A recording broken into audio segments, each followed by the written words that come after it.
So Dr. Martin Luther King didn't say, "I have a nightmare." He said, "I have a dream." He was an optimist. He looked at the question, what if, with hope and inspiration, and that inspiration mobilized millions of people that shared in his dream. Yet unfortunately for some people, what if brings about a lot of fear, negativity, question, and worry. So I ask you now, when I say what if, what's the first thing that comes to your mind? What's the feeling you have in your belly, in your stomach? Are you excited? Are you hopeful? Are you scared? Are you worried? And how does the way that you react to that question, what if, affect your life? A famous American psychologist by the name of Dr. Martin Seligman, the founder of the positive psychology movement, he asserts that actually the way that we respond to what if it's optimism or pessimism, it's not fixed, it's not predetermined. You can change it.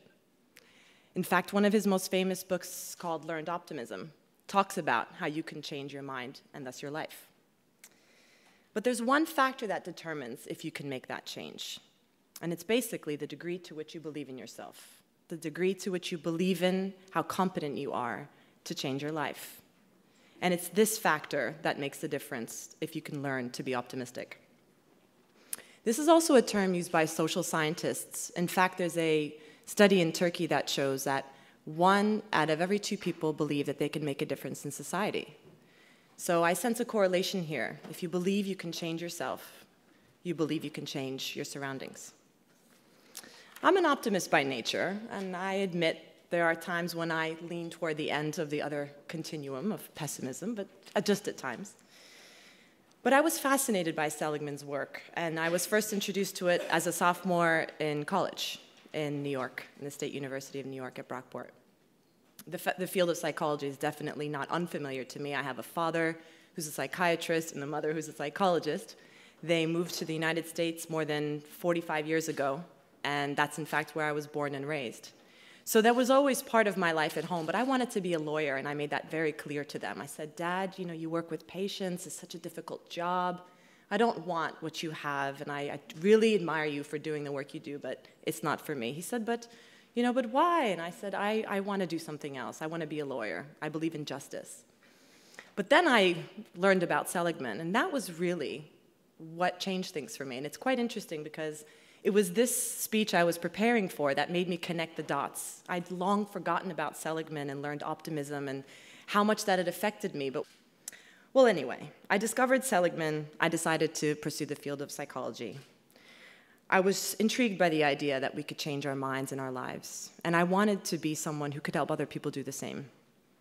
At the time, there was only a few graduate programs in the area of social and organizational psychology, and I was very, very lucky to be accepted to one of the best ones at Columbia University.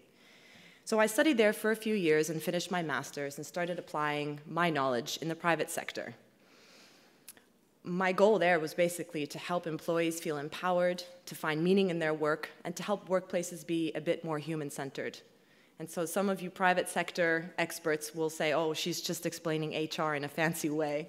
But no, really, it's way beyond human resources and much more about meaning in the workplace. So it really wasn't until I moved to Turkey, now 13 years ago, that I would apply these skills to the nonprofit sector, to the social sector. I had no idea that that was what awaited for me.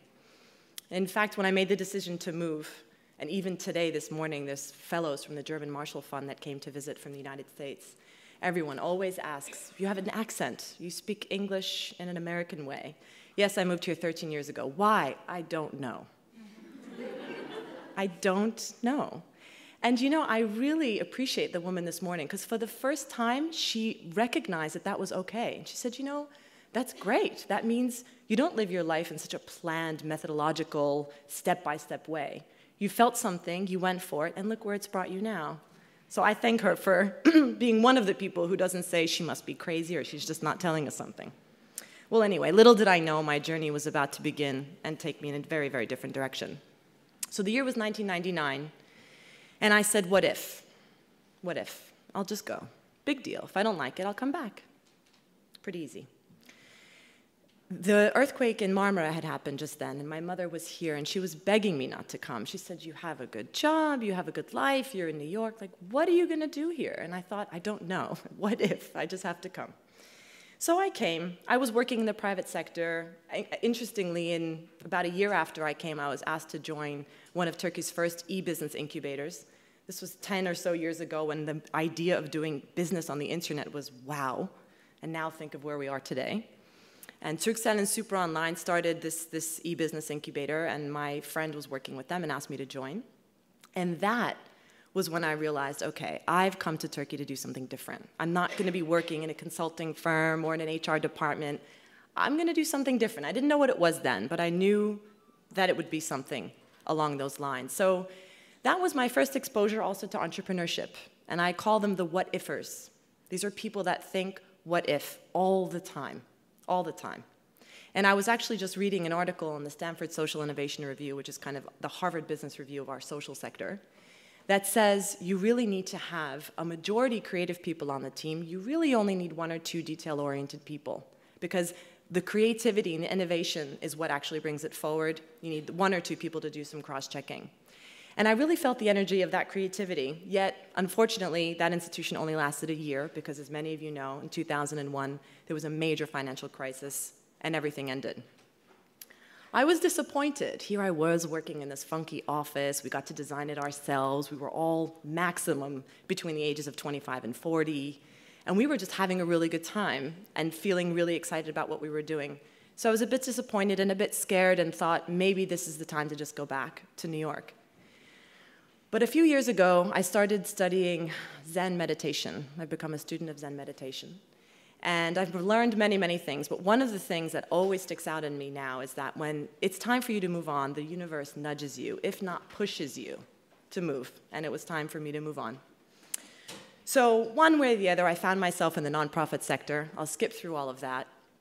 And it's been 11 years now that I've been working with NGOs, with social entrepreneurs, with people who just want to make a difference, with people who ask themselves, what if? And the answer is positive. You know, what if things can be different? They dream about equality, about empowerment, about access, about encouragement. You know, in fact, they're lucky to even be thinking, what if? So many people on this planet don't even have a choice. What if is a choice, ultimately. It means that there's an alternative. For so many, there isn't. They're all working on what has known to become wicked problems. This is a relatively new phrase that's used in social policy and planning, a wicked problem. Child marriage in Turkey is a wicked problem. It's complex, it's very difficult to define. Its beginning isn't clear, its end isn't clear. Its intervention isn't true or false or right or wrong. It can only be better or worse, and you can only know what might or might not work by trying. And unfortunately, each attempt affects people's lives, so you have to be really careful when you try. It's not just a technology experiment at the end of the day. So anyway, early on I recognized that my role would be to support these leaders, to support people in their pursuit for social change. Just as when I worked in HR in the company, I wasn't the marketing person, I wasn't the sales guy, girl, I wasn't the strategy developer, I wasn't the one making, you know, massive bonuses. I was the one making sure that they worked in an environment that made them feel good. And so very much so in this sector, it's the same. I'm not the volunteer at Mother Child Education Foundation. I'm not the trainer at Turkish Education Volunteers Foundation. I'm the person who helps those organizations and other organizations do what they need to do. They focus on what they need to do, and I just am there to help and support.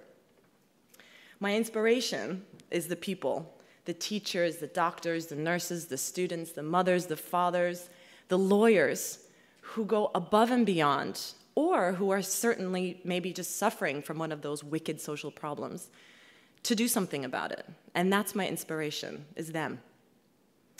So my humble advice, my call to action to all of you. Say what if, think positively. Change starts from within, and if you believe you change, you can. But change also spreads without. It's not enough to change from within. Well, I mean, I guess it is, but the world would certainly be a different place if we all changed within and shared that change from without. Because when you can change from within, you can really inspire that hope in others that they can change their lives as well. And not all of us are meant to be wicked problem solvers. And I respect that many of you in this room have maybe made decisions to pursue law and business and other professions. And that's wonderful, and that's what this world needs.